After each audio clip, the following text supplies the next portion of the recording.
വീശിയടിച്ച ചുഴലിക്കാറ്റിൽ വലിയ നാശനഷ്ടങ്ങളാണ് റിപ്പോർട്ട് ചെയ്യുന്നത്. 60ഓളം പേർ മരിച്ചു എന്ന കണക്കുകൾ പുറത്തു വരുന്നുണ്ട്. ഡോക്ടർ സജിമോൻ ആന്റണി ന്യൂജേഴ്സിയിൽ നിന്ന് നമ്മളോടൊപ്പം ചേരുന്നുണ്ട്. ഡോക്ടർ സജിമോൻ, അമേരിക്ക കണ്ടതിൽ വെച്ച് വലിയൊരു പ്രകൃതി ദുരന്തത്തിന്റെ വാർത്തകളാണ് ഇപ്പോൾ വരുന്നത്. 100 വർഷം മുൻപുണ്ടായ ചുഴലിക്കാറ്റിനെയൊക്കെ ആളുകൾ ഓർക്കുകയും അതുമായി താരതമ്യപ്പെടുത്തുകയും ചെയ്യുന്നത് കാണുന്നു. 50ലേറെ ചുഴലിക്കാറ്റ്, പൊടിക്കാറ്റ്, ഇതെല്ലാം കൂടി വരുമ്പോൾ എന്താണ് അവിടുത്തെ സാഹചര്യം? തീർച്ചയായും ശ്രീജ, ഗുഡ് മോർണിംഗ്. അമേരിക്കയിൽ നിന്ന് ഇവിടെ നിന്ന് ഇതിനെപ്പറ്റി പറയുമ്പോൾ എനിക്ക് പെട്ടെന്ന് ഓർമ്മ വരുന്നത് അമേരിക്ക ആയുധ മേഖലയിൽ അല്ലെങ്കിൽ വാണിജ്യ രംഗത്ത് മാത്രമല്ല ലോകത്തിലെ 1ാം സ്ഥാനത്ത് ഈ ടൊർണാഡോ ചുഴലിക്കാറ്റിന്റെ കാര്യത്തിലും ബഹുദൂരം മുന്നിലാണ് എന്നുള്ളതാണ്.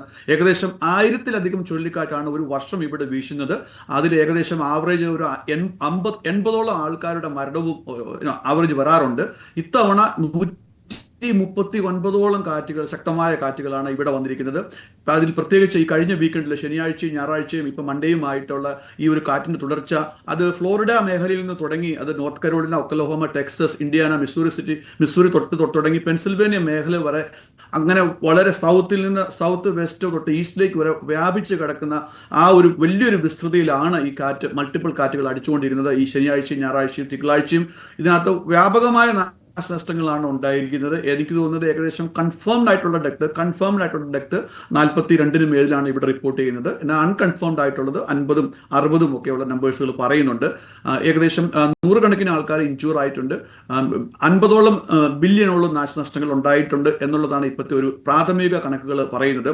അതോടൊപ്പം എടുത്തു പറയേണ്ട വേറൊരു കാര്യം, പ്രത്യേകിച്ച് ഒക്ലഹോമ എന്ന് പറയുന്നത് അമേരിക്കയുടെ ഒരു ടൊർണാഡോ ക്യാപിറ്റൽ, അല്ലെങ്കിൽ ലോകത്തിന്റെ തന്നെ ടൊർണാഡോ ക്യാപിറ്റൽ എന്ന് അറിയപ്പെടുന്ന ഒരു നഗരമാണ്, അല്ലെങ്കിൽ ഒരു സിറ്റിയാണ്. അവിടെ ഈ ചുഴലിക്കാറ്റിനോടൊപ്പം തന്നെ വൈൽഡ് ഫയർ കൂടെ ഉണ്ടായി. അപ്പൊ ആ വൈൽഡ് ഫയറിനകത്ത് ഏകദേശം 400-ലധികം വീടുകൾ നഷ്ടപ്പെട്ടു എന്നാണ് അറിയാൻ കഴിയുന്നത്. ചുഴലിക്കാറ്റിന്റെ ഇന്റൻസിറ്റി പറയുകയാണെങ്കിൽ ഒരു സ്കൂൾ ബസ് പാർക്ക് ചെയ്തിരുന്ന, ഒക്ലഹോമയിൽ തന്നെ സ്കൂൾ ബസ് പാർക്ക് ചെയ്തിരുന്നത്, അത് പറന്ന് സ്കൂളിന്റെ റൂഫിൽ പോയി നിന്നു. അത്രമാത്രം ശക്തമായ കാറ്റായിരുന്നു. അതോടൊപ്പം തന്നെ നമ്മൾ അറിയാം 20, 30, 40 മീറ്റർ നീളമുള്ള ട്രക്കുകളൊക്കെ ഉണ്ട്, ഹെവി ട്രക്കുകൾ, അതുപോലും പറന്ന് അല്ലെങ്കിൽ മാറിപ്പോകത്തക്ക രീതിയിലുള്ള കാറ്റ്, അതിശക്തമായ കാറ്റായിരുന്നു ഉണ്ടായിരുന്നത്. അതിന്റെ ഇന്റൻസിറ്റി കുറഞ്ഞിട്ടുണ്ട്. അതേസമയം ഇപ്പോഴുള്ള ഇവിടെ നിന്നുള്ള ഒരു ലൈവ് റിപ്പോർട്ടിൽ പറയുകയാണെങ്കിൽ ഒക്ലഹോമയിൽ വീണ്ടും കാറ്റ് തുടങ്ങുന്നതായിട്ടാണ് അറിയാൻ കഴിയുന്നത്.